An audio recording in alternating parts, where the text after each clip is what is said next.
Hey everyone, thank you for joining us. We're going to get started in 2 minutes. So just hang on tight for 2 minutes as we let some more people join.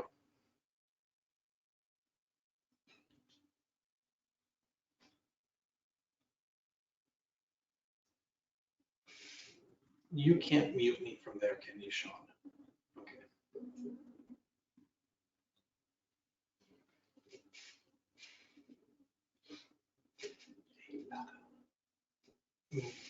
Move that computer screen, the big screen. Just be careful, there's a light there, so don't crash into that light.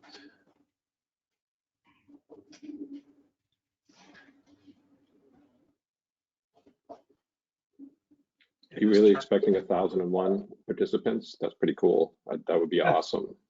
I know, I wish. And then, Sean, you can reach under and grab that mouse. And then if you go down to go to webinar,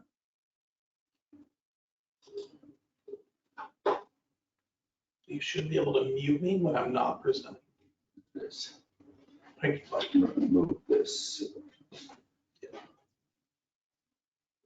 Slide that camera back to the left a little bit. Get the window out of the picture. Got it, thank you. Just adjust the webcam. It's a little off kilter on the stand.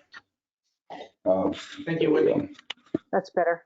Good. Thanks, much appreciated. This one, you can still see it, but I can expand. Actually, I don't want to see it. No. Because I'll stare at the. Okay, well then.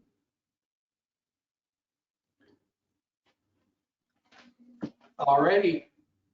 We're gonna go ahead and get started. So thank you all for being here. I really appreciate it. It was never our intention to do webinars, but it seemed like a good opportunity to have some experts in the respective fields join us and talk to us a little bit about what they do. Today, I am honored to have two excellent guests that are going to talk to us about voting and independently voting. So I have Whitney Quisenberry and R.C. Carter with me, and I'll go ahead and let them introduce themselves. Thank you. Thanks, Tyler. I hope everybody can hear me. My name's R.C. Carter.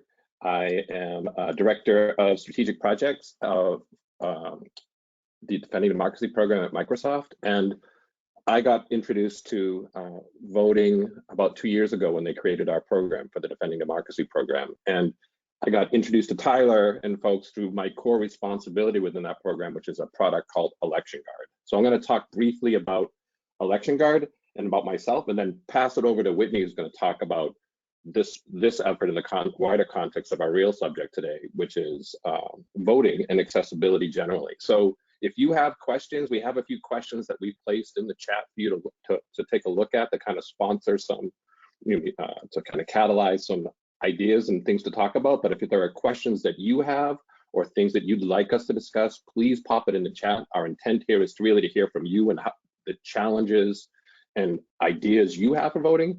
But while we're collecting those questions, we'll talk about our experience. So with that said, Election Guard. So Election Guard is a product that when we started this program, was one of the big investments we decided to make. It started with one of our key researchers here at Microsoft named Josh Benelo, who's been working on this technology called end-to-end verifiability for about 25 years, 30 years. His dissertation on this subject took place in 1987.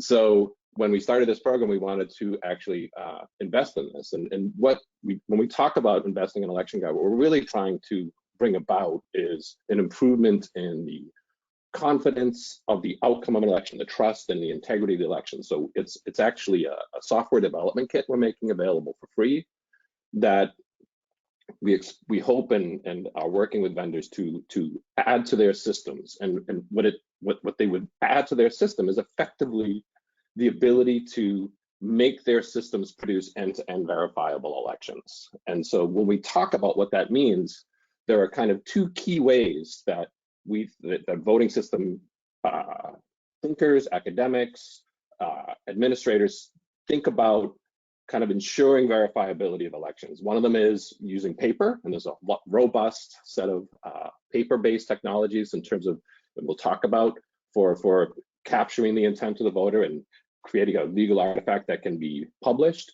This is another kind of core technology or principle that is endorsed by the National Academy of Sciences as a way to provide verification of elections. And so what end-to-end verifiability means, it isn't a specific set of technologies, it's a set of principles. And what that means is three things. And I have the screen here that shows that. Voters can obtain assurance that their vote was properly recorded, meaning that if they use a machine like a ballot marking device, they have a chance to review their choices and make sure that it actually expresses their intent.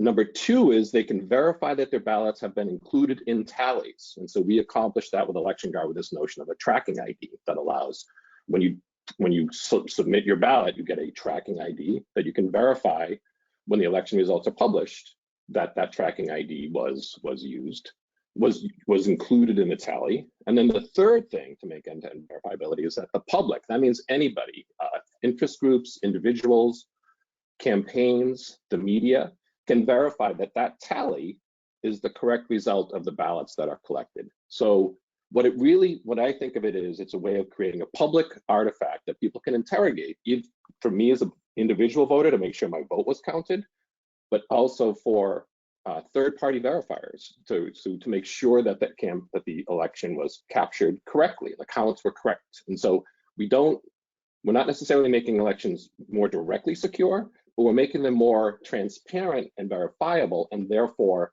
secure in the sense that if something goes wrong, you can find out where it is. So that's the whole structure of what we're building with Election Guard.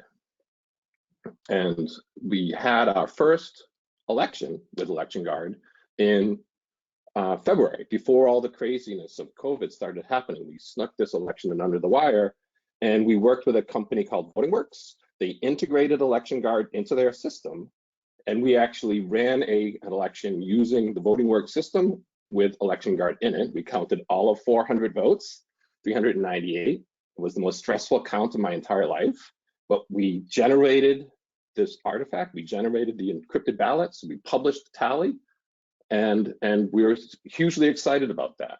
So that's the core thing that Election Guard is accomplishing from a technology perspective. But the other thing we're really doing in conjunction with this is really trying to expand the franchise of voting and be truly accessible. Whatever we do with Election Guard, we want to make sure that we're not sacrificing accessibility along the way. So as a result of that, and this is what triggered our relationship with Tyler and a bunch of folks in the accessibility community, was we wanted to build a reference implementation of what a voting system that uses Election Guard might look like. And we wanted to lean in on some very important concepts of accessibility and demonstrate them and release code along those lines. So we built, this is our first generation ballot marking device. It uses the Xbox Adaptive Controller, and the intent of the Xbox Adaptive Controller, which is to allow people to plug and bring their accessibility rigs with them and plug them in and use them. So we have lots of ideas on what to do there, but that was the intent, and to show that we could present a device that everybody could use and that is as accessible in as many ways as we can make it. And so that's kind of the core structure of what we're doing with Election Guard. So, and I think this provides a reasonable kind of jumping off point to introduce Whitney and let her talk broadly about when I say accessibility, what we mean. Quick announcement before we go to Whitney. Apologies, Whitney. We're going to give away Xbox Adaptive Controller to an attendee of this event or an attendee of a live stream we're doing later. So if you have a disability and you think you could benefit from Xbox Adaptive Controller, please click the raise your hand button.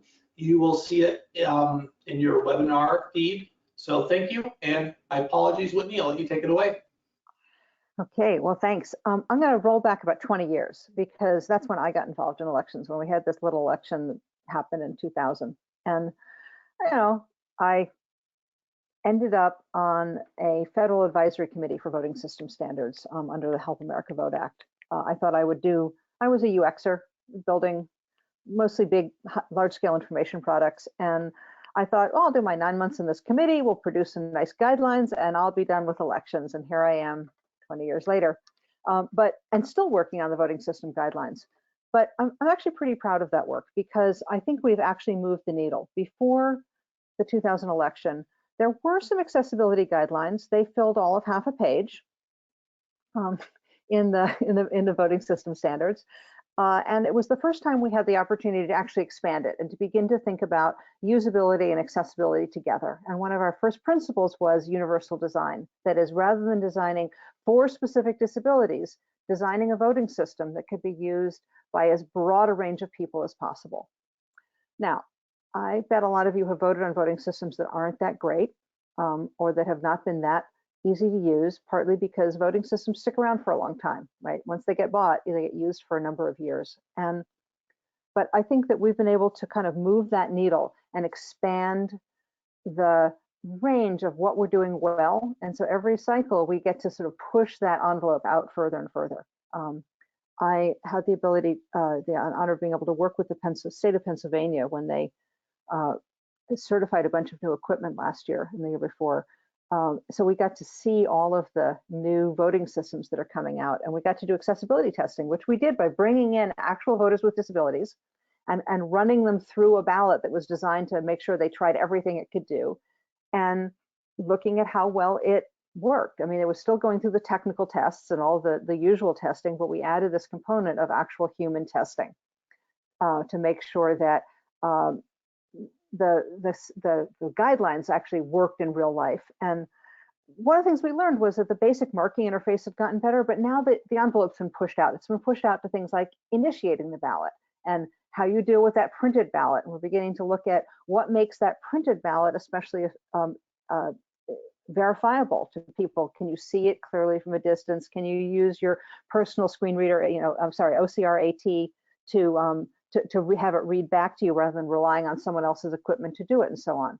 And so we've been able to just keep kind of expanding the world. So I was really excited when RC called and asked if we could help work on the interface for the demonstration of Election Guard, because, I've got a lot of opinions, many opinions. RC is going to laugh in a minute. And when he suggested using the XAC box, I'm not a gamer, so I wasn't really sure what this meant. I had to sort of figure it out. But when I realized that what it did was give us the ability to plug in any AT and map it to those 5 buttons, the up, down, left, right, or just next select, that gave us a kind of flexibility for accessibility that we never even began to dream of before in voting equipment, because this stuff is stored between elections. Every few months it's brought out, a couple of million people vote on it, and it goes back into storage. It's not like personal equipment that people use day in and day out and learn how to use. And so that challenge of making something that's really easy to get started with, that's really easy to connect your AT to, and that is still robust enough to be used by 1,000 people in a day, is just a huge design challenge.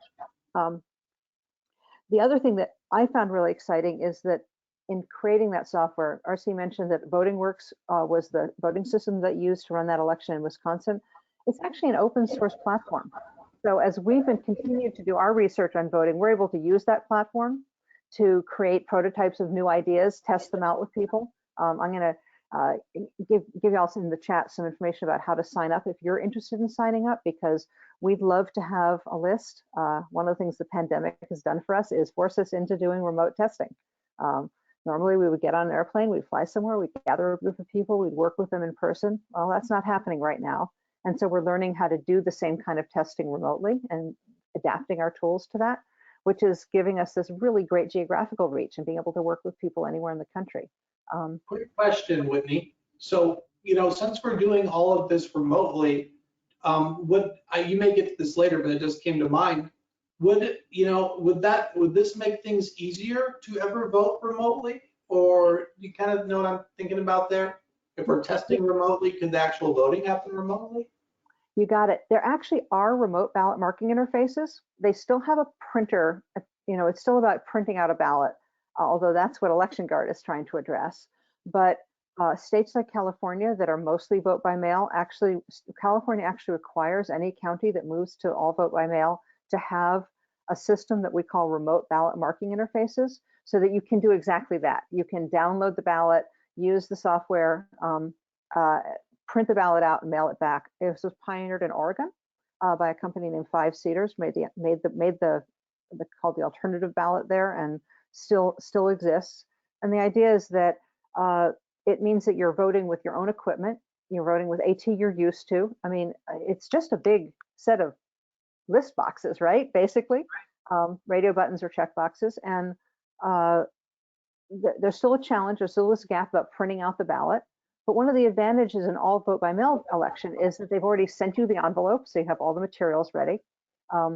Oregon even made the envelopes more accessible for people who are blind to sign by putting a punch hole in the ballot just to the left of where you would sign. So you've got a signature guide. It actually doubles as a guide for the election officials, so they can put a tie wrap through it and know that no ballots have been left inside an envelope by accident. Yeah. So we got to take something functional and make it work for two things. And I think that's pretty clever. And one day when we can connect the end-to-end security to it, then we can begin to talk about how can we get the paper out of the middle of that process. But step by step, we're sort of moving there. That's awesome. Thank you. I mean, that is an interesting question that I'd love to hear from folks. Like, would their preference be to vote from home, or some people come from, especially in the US, there are precinct voting cultures that I think people love to go and appear. And sometimes to me, it's an open question. Like to Whitney's point, we're trying to have all systems as maximally accessible as possible. So how do we address vote by mail and what are the questions and challenges that are presented by communities there, but also in precinct voting and mobile voting systems? Because I think that when we think about, especially in light of COVID, thinking about how you interact with voting equipment in a precinct, like how can you do that safely? And also thinking about taking voting systems to where people may not have their own devices or prefer to actually vote using devices, but in like nursing homes, community centers, taking voting systems to them.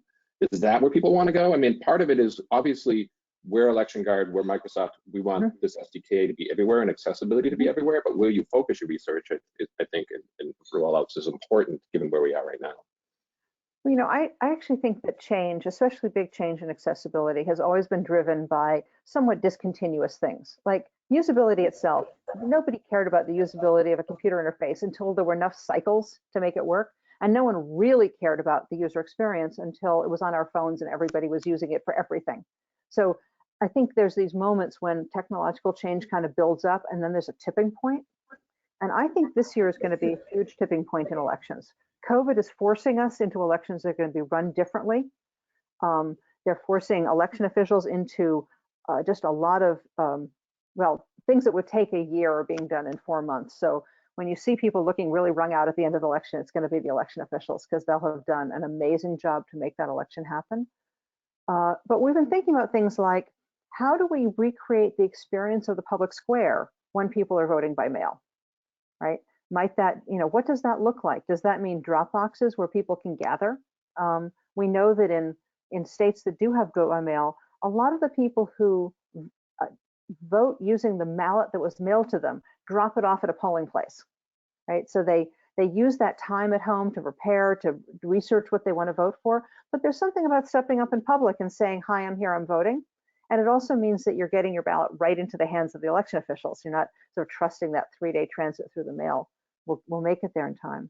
In Colorado, 70% of the ballots that are cast by mail are actually cast to a drop box. So it's direct to the election official. And I think that we're going to be rethinking what that public square looks like if it doesn't look like a neighborhood polling place, because it seems clear that we're moving away from that.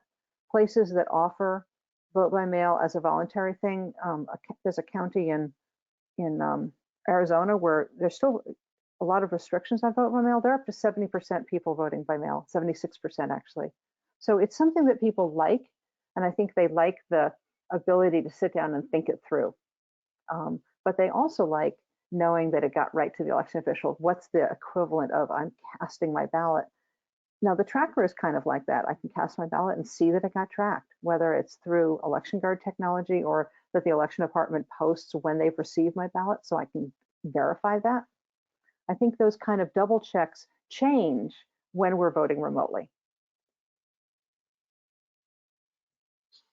Interesting. What I was wondering too, with the VVSG 2.0 standards, how do you think about, because we mentioned Voting Works is open source and other aspects, how do you think about the VVSG 2.0 potentially changing or guiding the debate forward, or not, or do you? Could you expand on the acronym one more time real quick first?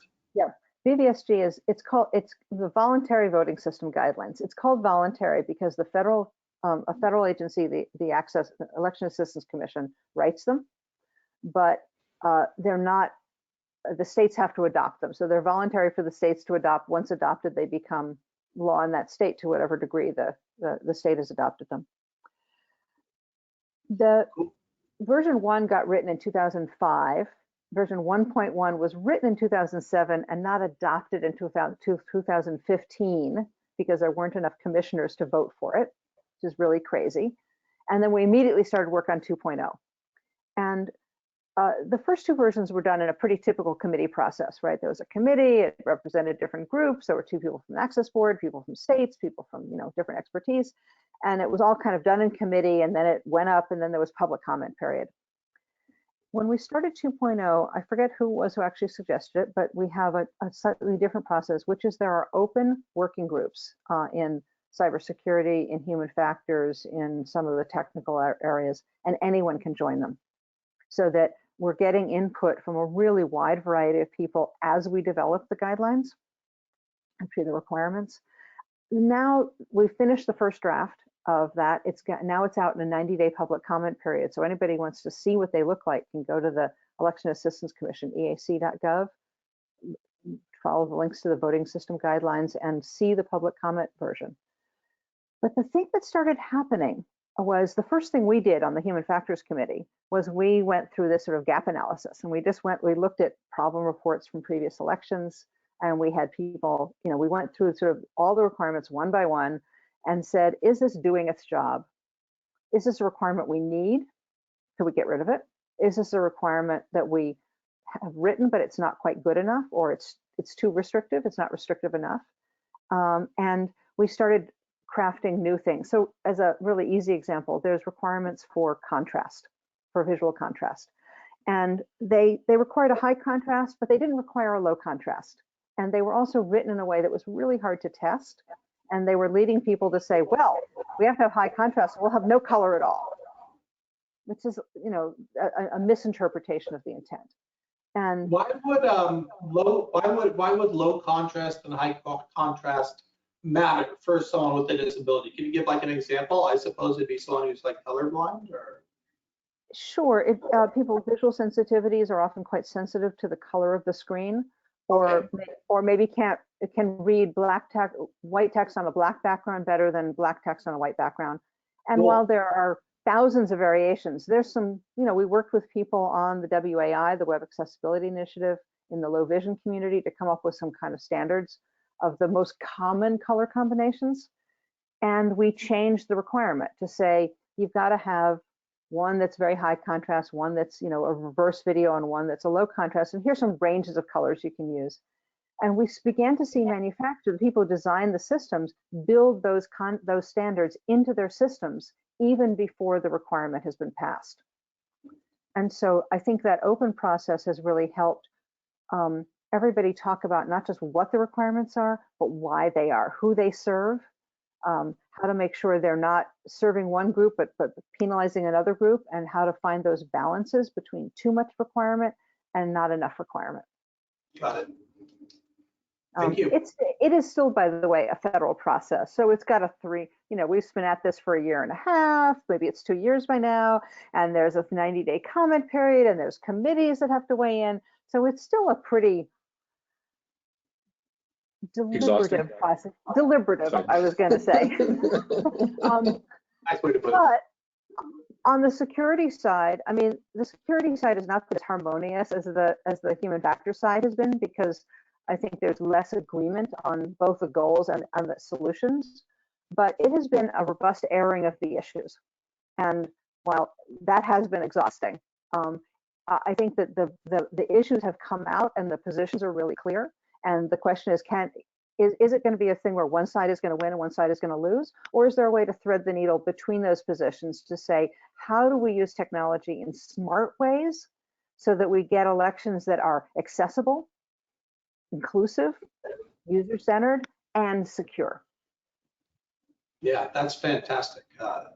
Definitely important stuff. Quick question before we keep going. Do either of you see the whole COVID thing affecting the election process? And I know, Whitney, I kind of already answered this as a yes. For everyone upcoming, like, do you, either of you have any insights on what the voting process may look like coming up here in November? I think that almost every state is going to have in place plans to either vote primarily by mail or mostly by mail. This varies from some states who are saying we're going to send everybody a ballot to states who are saying no, we still require an excuse. Although even states that are requiring excuses are saying, well, if a health condition is an excuse, then COVID, by goodness, is a health condition, right? Right. And temporarily will allow that, even though we're not ready to change our laws. I think the big fight is going to be around accessible voting, is having enough in-person locations for people who need the accessible machines and want to come in person, people who need the language access support and want to come in person, new voters, older voters, and new citizens tend to come in person as well.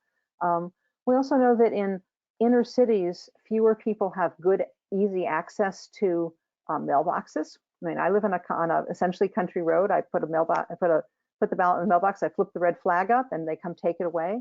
But if you're in an inner city, that's not as convenient, and the Postal Service has reduced the number of mailboxes on the corners. And moving to a full, robust vote by mail system like Washington State and Colorado and parts of California and Oregon have, doesn't happen in 4 months. So I think finding the balance and having community voices speak up to help election officials understand how to meet the needs of the community in a way that both lets them provide a safe election and an inclusive election. Cool. So, hey, I agree. RC, with Go ahead. the Xbox adaptive controller thing, and I think Bryce hopefully is joining us. He was the creator and been a good, great voice for this project. Is this something like that you guys can produce and maybe give to like a lending library, like the Washington Assistive Technology Act program, so it could get loaned out to places, you know, retirement centers or adult family homes? Well, unfortunately, our system isn't, the reference implementation is just that, a reference implementation. It's not a certified voting system. For our system, for right now, the software, we do hope to have that system, the code and the including the ballot marking device code as well as the SDK available and deployed for free. We won't do that ourselves. Like, we rely on vendors adopting it. So in the case of Voting Works, they adopted Election Guard, brought it into their system, and then that system will get certified. I wanted to address your question about COVID-19, because I think that's exactly what I think about is how do we think about, bringing new technology in without destroying the processes. Ideally, we'd love to be able to swap things up by November, but the regulatory regime just doesn't allow for it. So I think we have to build on existing tools that municipalities have. And the easiest one there is vote by mail. Most states do have an absentee provision to handle that and the processes to do that. So I think, like Whitney said, building on those already approved methodologies are most likely to have an impact. We won't have an impact with our systems until 2021, 2022, and thereafter. Right. I mean, it's not just about certification. Election officials, it takes time. You have to develop procedure. I mean, it's a whole procedural thing about how you're going to run an election, how you're going to train your election workers, and just having enough systems to buy. Right now, everybody's looking at, will there be enough paper in the country capable to print the ballots we need? Are there enough? Right. I mean, just all of a sudden you're gazillioning, the amount of paper you need. And so that's there are small vendors all around the country who print ballots, and are they going to be ready for the challenge? Their associations are meeting and talking about it. But election officials typically do not buy equipment within 9 months of a presidential election, because it's not the place where you want to try something new.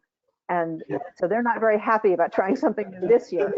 They're game for it, but it's already going to be stressful. I think the fact that everybody acknowledges that it's going to be stressful and is working hard at it already is good news. And maybe we'll all be lucky and COVID will not be as bad in November as it is now.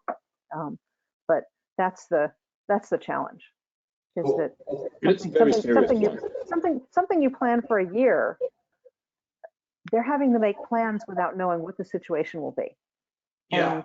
And, so we're all going to have to help, right? Be flexible. Maybe you don't get to vote the way you most want to vote, as long as there's a way you can vote. Mhm. I hear you. So I got another question, and this is more wide range. So for me, I typically vote by mail. I'm in Washington, and someone, I have a caretaker open it up, and they say, Tyler, who do you want to vote for? And depending, and for me, I rely on these caretakers a lot, and I don't want to upset them.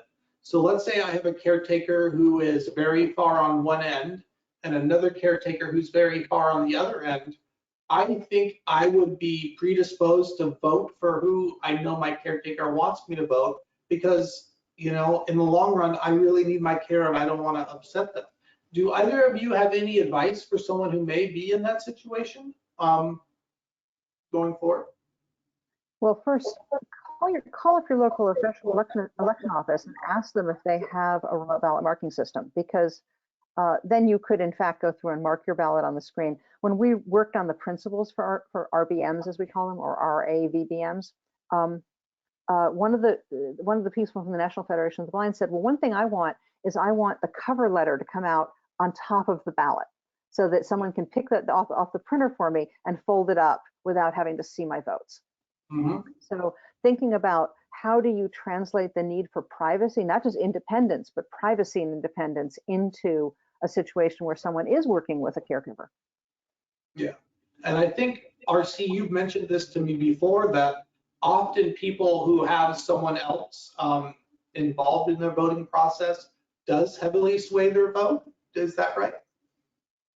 Well, I think that's an open question. I think that different people will have different perspectives on how much influence that person would have. So, I think that as much as we can, we want to make things independent, but there are accommodations for people in voting system poll centers to have a person that the voter trusts guide them through the process. It's not ideal, but I mean, to the extent that, and to Winnie's point, there are chances after the fact. I would encourage after the fact other ways of doing it. I would ask you, when you think about voting from home, would you use a screen reader and a computer reader device to fill out a ballot and print? Is that a useful tool for you? And I think that that's the case. Getting that awareness from folks that is something they want to engage with from a vote by mail perspective would be very much encouraged.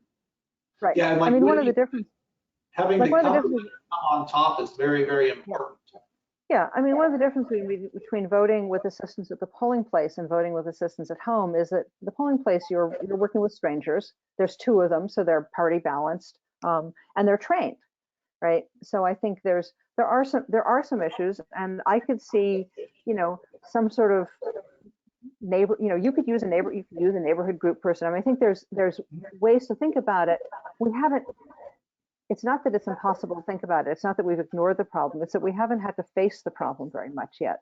And I think that our idea about how independent we mean when we say independent is changing for the good. Mm-hmm. Yeah, that's great. Definitely interesting stuff. And by the way, I really encourage anybody in the audience who blogs or tweets to write up their experience, both good and bad, right? And to think about it, because your experiences, all of our experiences in this election are going to change future elections in a way that a run-of-the-mill election might not. This is so big and so obvious a change that we're all paying a lot of attention. And I think this is a moment to make sure your thoughts get out in public. Yeah. Hey, do either of you know what percentage of the disability community does vote in comparison to the general public? Ooh, I forget the numbers, but it's getting better. It's getting better? Okay. Yeah. So what I would, the last election survey results from MIT and the election showed that 16% of people stayed away from the last election because of disability or illness. So it's hard to say what was exactly keeping them away, but those are people that explicitly identify as it was a disability that kept me from going. Most people, and I think this is one of the really sleeper hits of universal design to me, is the fact that a lot of people don't necessarily self-identify as disabled. A lot of people that are, can't read very well will never say, I need to go and get help to have so I think of it as kind of like we all use, and Whitney's taught me this, we all use at different points the accessibility of opening a door. If I'm carrying some boxes, I jam that handicap thing because I use that. And I think that's the principle we think about these technologies being used. They should be generally useful, not just serving, as Whitney said, specific subcategories of disability. It's just all whatever you need in some respects. Yeah, off topic, I recently took a certification test, and wearing eyeglasses means you're an AT user. So That's right. Yes, as I say, I am now incredibly disabled. I mean, I can't. I mean, I can walk around my house without them, maybe, but my vision is really bad. And in a different century, I would, I would not have been able to function very well. Yeah, just imagine how far we came from, we've had eyeglasses AT forever, but things keep improving, so it's wonderful. Well, I think that's something that, the days when people would say, really, people who are blind can use the web are beginning to fade. But I don't think that most people really understand the degree to which technology has transformed people's lives, and how it has. I was doing some usability testing for a big nonprofit back in my old day, and I had recruited off on Twitter, and I said, oh yeah, we're going to use GoToMeeting, and someone said, are you sure it's going to work with my screen reader? And I said, we emailed back and forth a couple of times, and finally I said, we're both obviously sitting at our desk, let's try it out, and it worked fine. And he was the last session. I didn't tell them that he was blind. He was the fastest participant we had because he was so proficient with his tools. And he used things like on-screen links that we put in and search on page in a way that sighted users weren't. And he was just zooming through the interface. So I think that, and the team, who had asked me to recruit people with disabilities, so they weren't unaware of the issue, was just like jaw-dropping. It changed their vision of what a disability means in the context of using electronic tools like the web. And I think jumping on that, one of the things that Whitney's talking about, and we're talking about, when we talk about, it's not just one mode. Like it can be, I might be using a screen mode in one language because it's seeing there, and then listening in a different language because I hear and things different. So it's really a synthesis of the grab bag of technologies that make the best choice for you in that time. And so it's really interesting to think about these new standards that Whitney's working on, kind of trying to encourage that expansion of accessibility rather than this kind of narrow siloed approach to accessibility. And I think that's where the second level effects really matter. I mean, here's another example.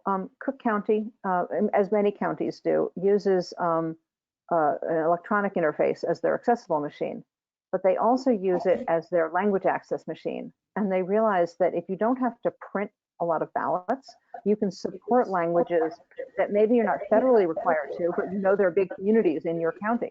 And so they can begin to provide language access to more people. And we know that language access is one of those great gateways, because if you're afraid you're not going to be able to understand the ballot, maybe you're afraid to show up and make a fool of yourself, right? But if you know that it will be available in your language and you can switch back and forth and double check yourself, then you're much more willing to come out and vote. And that's a gateway to full citizenship. Right. I wonder if there's a portion of this disability community that's afraid of the technology, or the elderly population that goes, when I go to vote, I'm going to break this machine. I think, any thoughts on that? Well, we've done a lot of testing in places, and one of the things that we did was observe people at LA, where they introduced new ballot marking devices this year. And we did have some people who said, oh yeah, I was really tentative about the machine, but it was easy and it was really sturdy. They had big, thick, sturdy legs, and it didn't feel wobbly. And they said that made them feel more secure, that it was that it was strong enough to withstand their not knowing how to vote on it very well. We're actually pretty concerned about that, not just because of age, but just because there's always, adoption of technology is always uneven. And so there will always people who are leading adopters, and there are people who are lagging adopters. And let's make sure that our voting doesn't leave them behind either. What do you think, RC?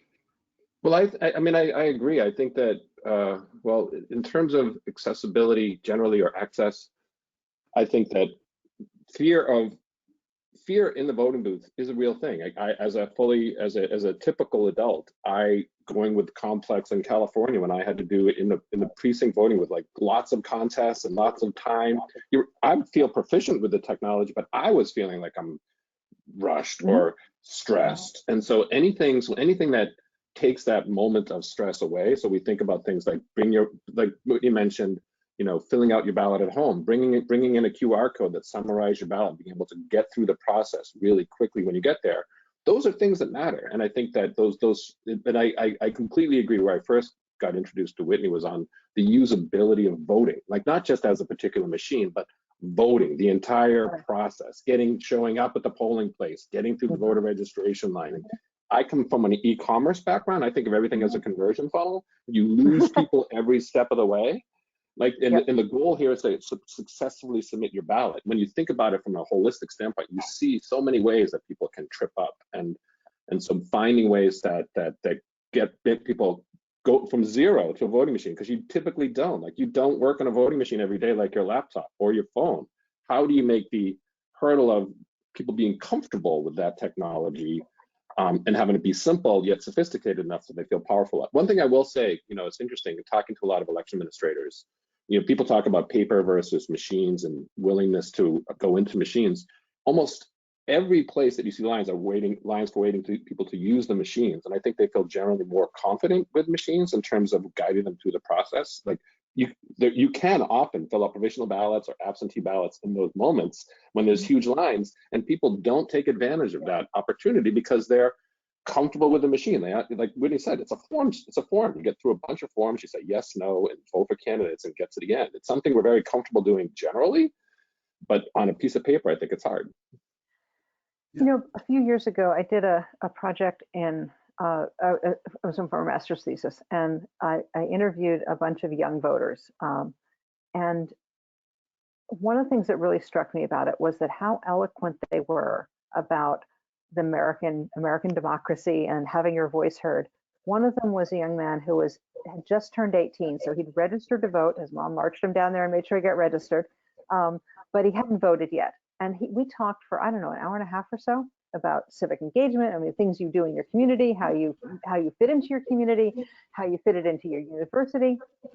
And we get to the end of it, and we're talking about voting and how we get registered. And I said, do you have any questions? He said, I really just have one, which is, when you go vote, what do you actually do? Right? So the concept of voting was easy. It's the mechanics of voting that are hard. And people do not like looking like idiots in public. I mean, nobody likes being the person who breaks the machine and everybody has to come over and fuss around, right?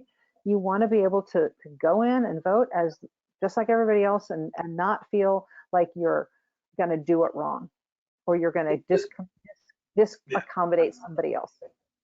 It just takes practice. I make an idiot out of myself all the time.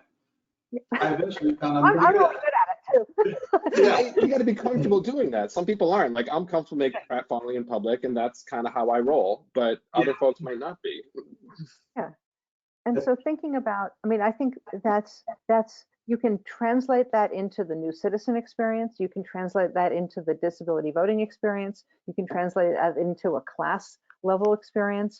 But it's the same basic problem, which is, how do we make sure that the mechanics of voting are transparent enough that people understand what is expected of them? Like, I don't mean in a big way. I mean, just a little thing. You're going to line up, they're going to sign in, they're going to give you a ballot and so on. Just what's going to happen, and that they can take part in that easily.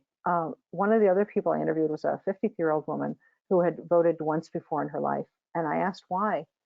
She said, I just didn't get started. I never got started. And I said, what made you start? She said, my 10-year-old.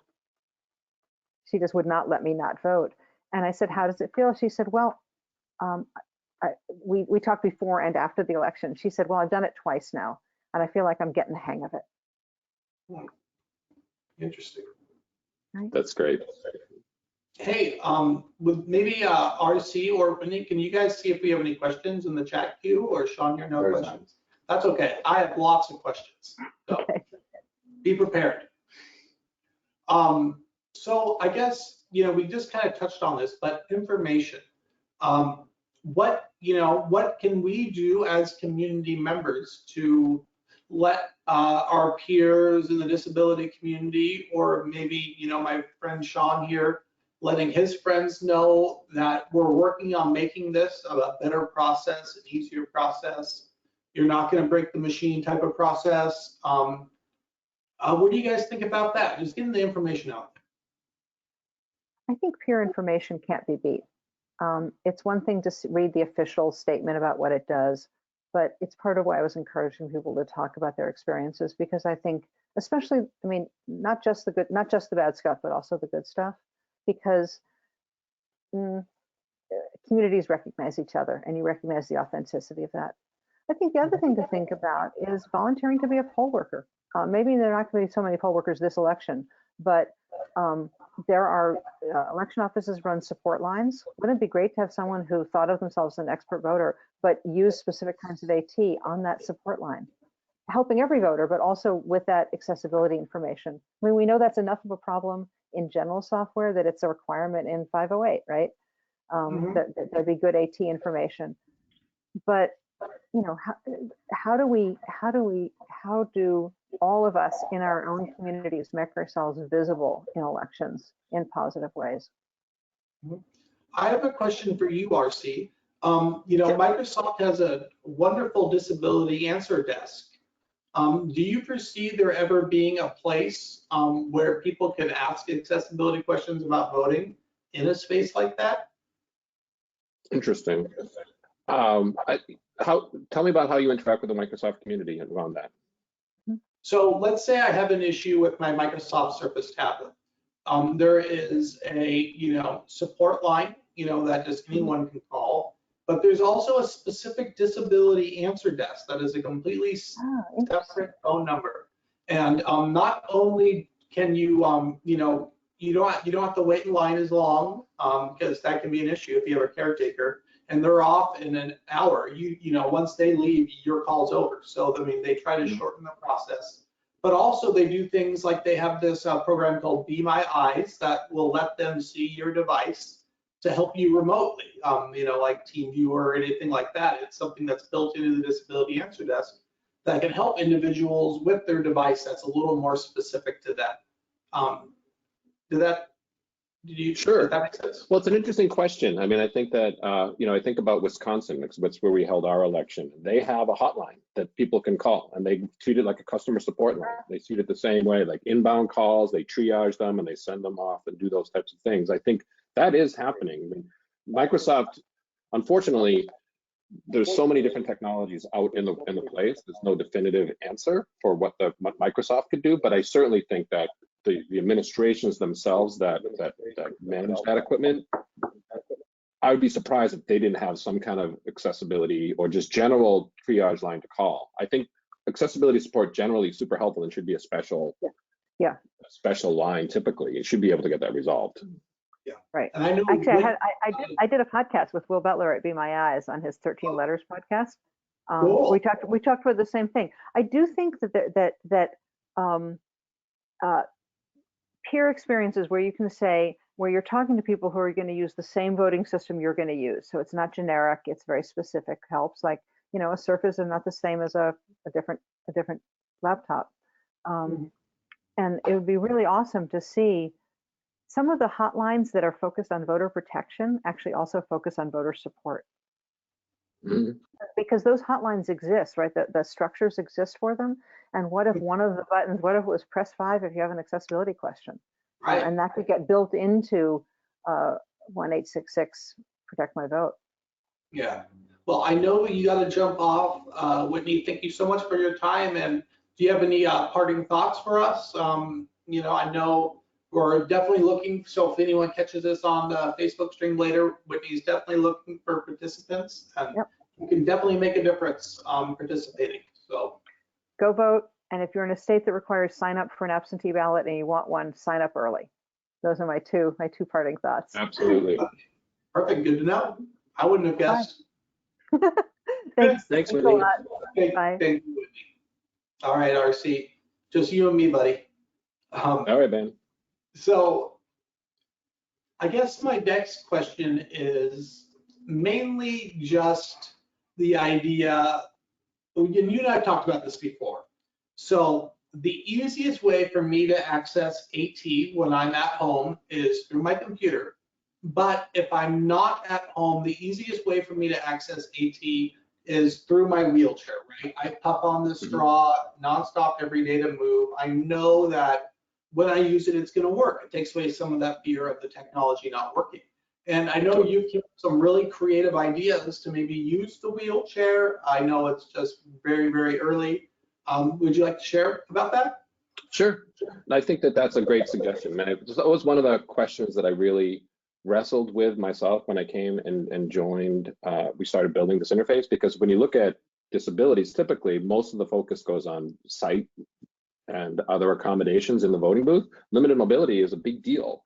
And I thought that was an underserved component. So one of the things that was really nice about our first design to use the Xbox Adaptive Controller as an interface in front of the actual voting device. The voting device in our system is a Surface laptop. It's wrapped in protected in a case and connected to the Xbox Adaptive Controller. So all the interface that users have is through the Xbox controller if it's not on the screen itself. So I think that, so I love the Xbox Adaptive Controller because it abstracts away that interaction dynamic to go through the Xbox Adaptive Controller.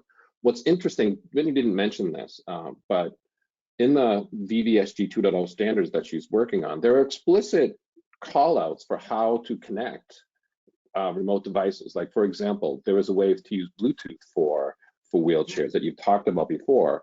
That has typically been discouraged in the voting precinct place because of security issues principally.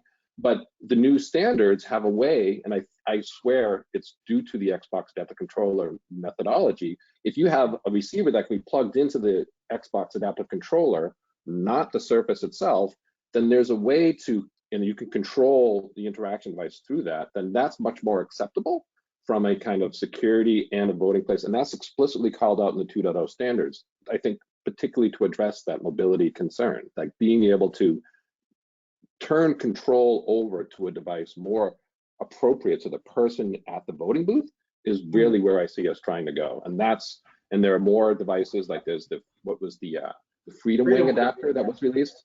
That was this at the, I forget which conference, but that's a huge deal, and we'd love to incorporate that in. That allows you to plug in your wheelchair almost directly. I don't verify that, how you'd plug it in and how that connection would work.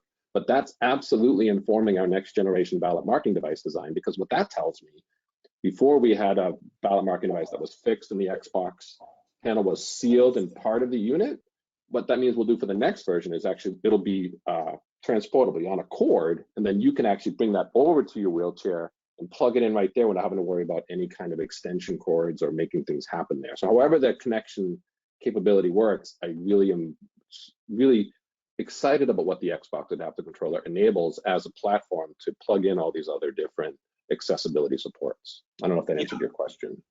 Yeah, I think it's a big deal. I think it can happen. Many of us communicate with our cell phones and tablets through our wheelchairs via Bluetooth that's built into the wheelchair. Well, up to this point, unfortunately, your Bluetooth capabilities on your wheelchair could not connect with the Xbox Adaptive Controller. It had to do with it showing up as a joystick or something Bryce would know. Anyways, the Freedom Wing kind of bridges that gap.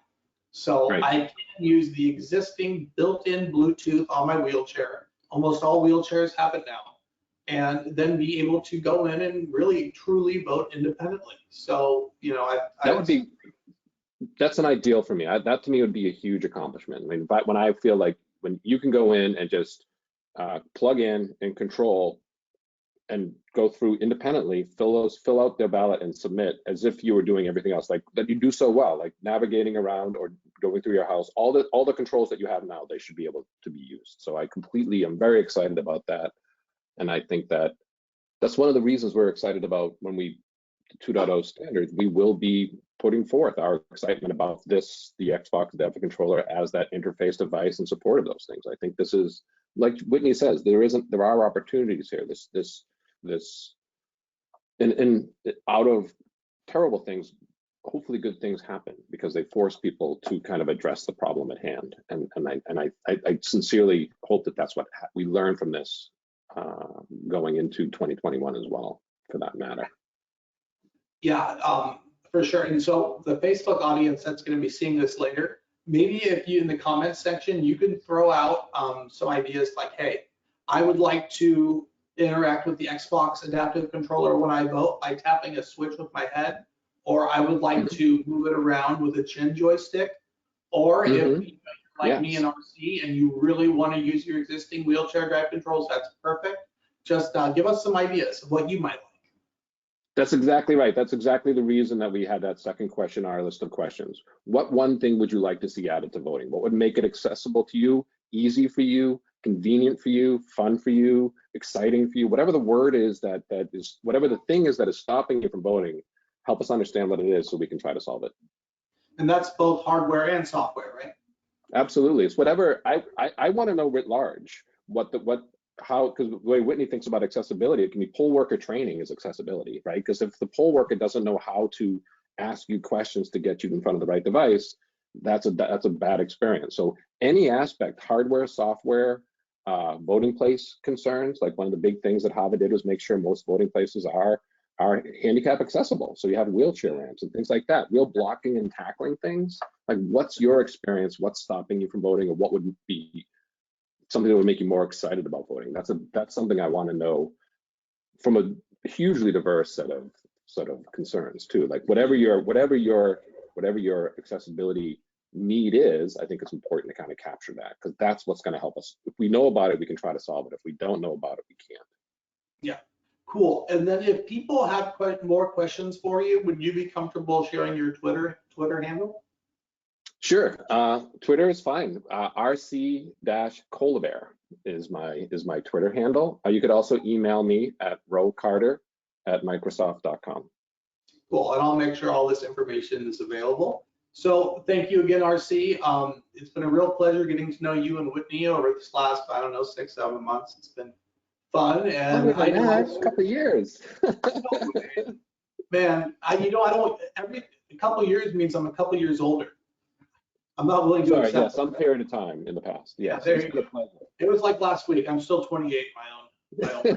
Okay. Cool. Well, Sounds thanks again, RC, and thank you all who joined us today. We didn't have anyone raise their hand, so we'll give away the Xbox adaptive controller in one of the live streams. And other than that, for the audience who's here or is going to be on Facebook, our next event is this upcoming Friday, the 24th at 12 p.m. We are having a group called Makers come along, and what they do is they encourage just open source 3D printed devices. So for example, I use a joystick on my computer. I think when I got it like 6 years ago, it was $1,500. They have an open source 3D printed version of that. That's about $200. So just imagine that, and then everything around that, just about how we can get these accessible devices a little more affordable. So thank you all again. Thank you, RC. Have a great day. Thanks again. And stop presentation, believe me, RC. I understand. And webinar. Yeah, oh, it's okay.